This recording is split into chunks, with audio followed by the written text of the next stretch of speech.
Brasil gasta cerca de 57 bilhões de reais por ano com as doenças provocadas pelo cigarro.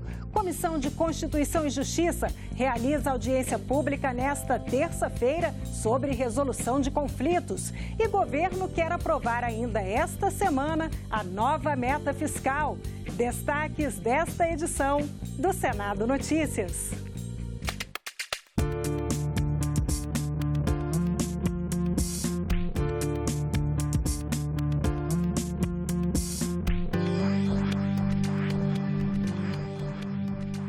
Olá, boa noite. Na véspera do Dia Nacional de Combate ao Fumo, os números são alarmantes. O Brasil tem mais de 18 milhões de fumantes e gasta cerca de 57 bilhões de reais por ano com as doenças provocadas pelo cigarro. Um projeto de lei do Senado tem o objetivo de reduzir o número de fumantes. Mário Vieira começou a fumar ainda adolescente. Aos 48 anos, descobriu que estava com enfisema. Desde 2014, ele aguarda na fila dos transplantes. Precisa de 2 pulmões. Enquanto isso, Mário depende do concentrador de oxigênio para respirar. As propagandas eram maravilhosas, né? Quem não fumava estava fora do seu tempo. Os dados são do Ministério da Saúde. De 1990 até 2015, a porcentagem de fumantes diários caiu de 29% para 12% entre os homens e de 19% para 8% entre as mulheres. Mesmo assim, mais de 11 milhões de homens e 7 milhões de mulheres ainda fumam. Os custos das doenças causadas pelo cigarro chegam a 57 bilhões de reais por ano. Com conhecimento de causa, o médico Celso Rodrigues é um ativista na luta contra o tabagismo. Esse é um pulmão que foi destruído pelo cigarro. É um quadro de enfisema pulmonar, onde a gente vê bolhas de ar, quer dizer, ar aprisionado, que não serve para a respiração, está aprisionado dentro do pulmão, cheio de bolhas. São alterações irreversíveis. É muito dolorido, sabe, no indivíduo que infelizmente fez uso, mas fundamentalmente na família. Eu via a expressão dos meus familiares. As imagens assustam, algumas mais que as outras. Mas para muita gente, a vontade de fumar é maior. As pessoas preferem essa aqui. Eu acho que é menos agressiva para a pessoa que é fumante mesmo, né?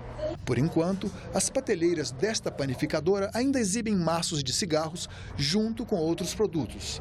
Se a nova lei for aprovada, as embalagens, em vez de marcas, terão apenas nomes e ficarão fora do alcance visual. Mas afinal, se fumar causa doenças gravíssimas como o enfisema e o câncer, por que tanta gente, em vez de respirar o ar puro, não consegue parar? A resposta, ou pelo menos parte dela, está na combinação de substâncias viciantes com a sedução do consumo.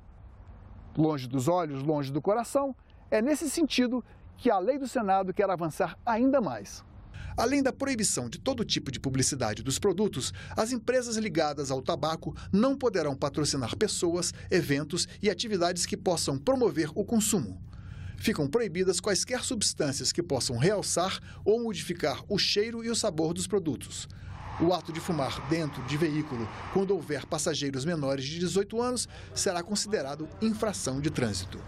É preciso tomar medidas mais radicais contra a publicidade, contra fumo, inclusive em áreas mesmo fora de fechado, mas próximas das entradas dos ambientes fechados. É preciso fazer uma grande campanha de educação para que as pessoas não caiam no fumo. E é isso que o projeto do senador Serra traz. O Sindicato dos Trabalhadores nas Indústrias de Santa Cruz do Sul é contra o projeto. Eles acham que pode prejudicar um setor que gera uma renda anual de 5,2 bilhões para o país, além de 13,2 bilhões em impostos, e é responsável por 40 mil empregos diretos na indústria e 570 mil empregos diretos no meio rural. Em nota, a companhia Souza Cruz argumenta que já existe uma regulação altamente restritiva quanto à fabricação, exposição, embalagem e venda desses produtos.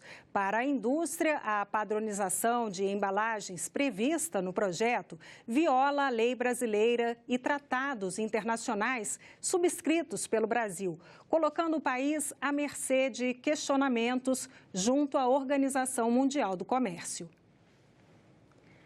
Quando há uma divergência entre duas partes e uma conversa amigável não resolve, pensamos logo em recorrer à justiça, não é mesmo? Mas você sabia que antes da abertura de um processo, existem alternativas para dar um fim ao problema? Para discutir essas opções e popularizar as técnicas de resolver os desacordos, o senador Edson Lobão propôs a criação do Dia Nacional da Resolução de Conflitos. Para estimular o debate na sociedade, a Comissão de Constituição e Justiça realiza audiência pública às 10 horas desta terça-feira e vai ouvir representantes do Conselho Nacional de Justiça, do Fórum Nacional Previdenciário e de Conciliação do Conselho da Justiça Federal, da Associação Brasileira de Árbitros e Mediadores e do Comitê Brasileiro de Arbitragem. A solicitação do senador Lobão se ampara na seguinte justificação. A resolução de conflitos é um meio alternativo ao judicial para que as pessoas com interesses distintos possam chegar à conciliação, obtendo adesão imparcial, válida para ambos. As mais comuns são a mediação, a conciliação e a arbitragem. Na conciliação, há um intermediário que propõe soluções. Na mediação, há uma tentativa de restabelecer o diálogo entre as partes. E na arbitragem, como o próprio nome diz, os envolvidos escolhem de comum acordo um árbitro que tem o poder de decidir a questão.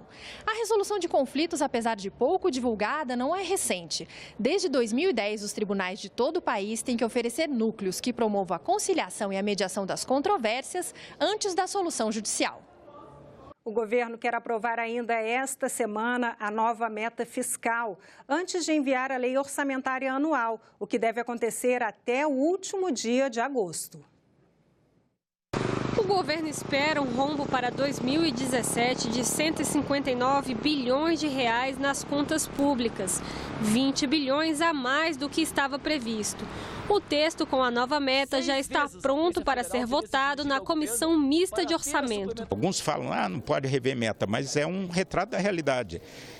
E a primeira coisa para corrigir um problema é saber o tamanho do problema e encarar de frente. E isso é que nós vamos procurar fazer.